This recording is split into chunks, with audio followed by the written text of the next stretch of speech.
Hello বন্ধুগণ, good morning সকলকে।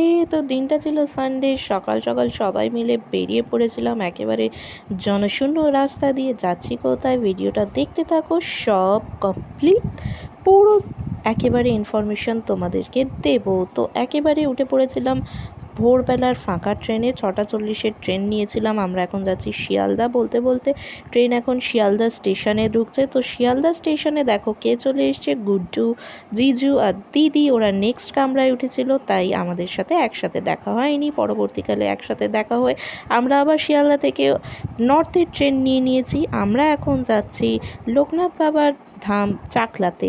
তো বলতে বলতে আমরা এখন গুমা স্টেশনে নেমে পড়েছি। প্রচণ্ড পরিমাণে রোদ্দুর ছিল, রোদ্দুরে অবস্থা একেবারে সবার নাজেহাল হয়ে পড়েছে।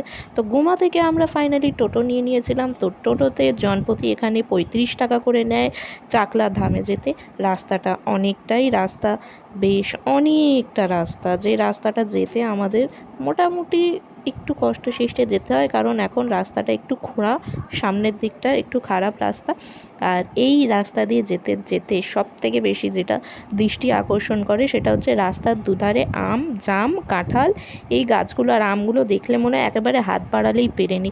তো ফাইনালি বলতে বলতে আমরা চলে এসেছি মন্দিরের উদ্দেশ্যে। তো ডালা নেওয়া হয়ে গেছে। এখানে গুড্ডু সবার আগে যাচ্ছে। তারপর দেখো এখানে পুজোর লাইনে দাঁড়িয়ে পড়েছি। তো গোপনভাবে পুজো দিতে এখানে জনপ্রতি 100 টাকা করে নেওয়া হয়। আমরা টোকেন কেটে নিয়েছি। তো টোকেন কাটার পর আমরা এখানে একেবারে লোকনাথ বাবার সামনে গিয়ে বসে পড়েছি। দিদির হাতে ডালা, আমি পেছন থেকে ছবি নিচ্ছি। তারপরে ফাইনালি আমাদের পুজো দেওয়া হয়ে যায়। পুজো দেওয়ার পর আশেপাশটা তোমাদের একটু দেখিয়ে দিচ্ছি। এই যে আশেপাশে এরকম সুন্দরভাবে ফাঁকা মাঠ, যেটা চড়া রোদ্দুরে একেবারে এখানে পা দেওয়া যায় না। তো যাই হোক, যথারীতি পুজো দেওয়ার পর এখানে গুড্ডু বসে ডাব খাচ্ছে। তারপর জানি না গুড্ডু এই যে শিব ঠাকুরের হাত ধরে টানছে কেন, ওর দাবিটা কি ও নিজেও বোঝাতে পারছে না, ও হাতে কী নিয়েছে।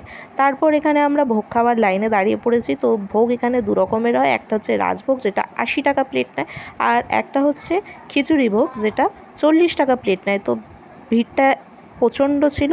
তো তারপর ফাইনালি আমরা খাবার টেবিলে বসে পড়েছি। তো প্রথমেই যেখানে দেয় রাজভোগে সেটা হচ্ছে খিচুড়ি আর একটা তরকারি, যেটা খিচুড়ি ভোগেও দেয়।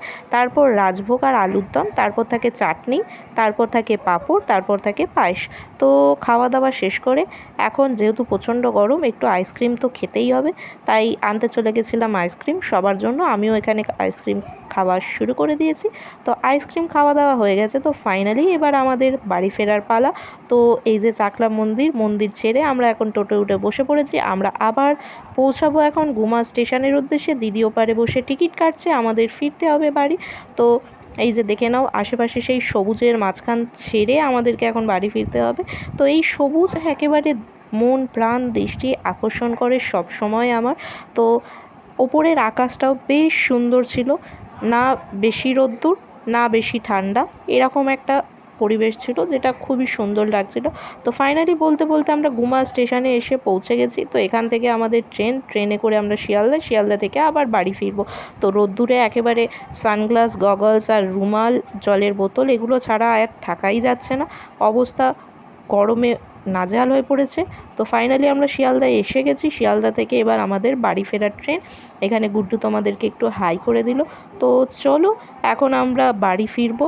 বলতে বলতে আমরা নেমে পড়েছি শিয়ালদা স্টেশনে। তো দেখা হচ্ছে পরের ভিডিওতে। ভিডিওটা ভালো লাগলে লাইক, শেয়ার, সাবস্ক্রাইব করো। টাটা।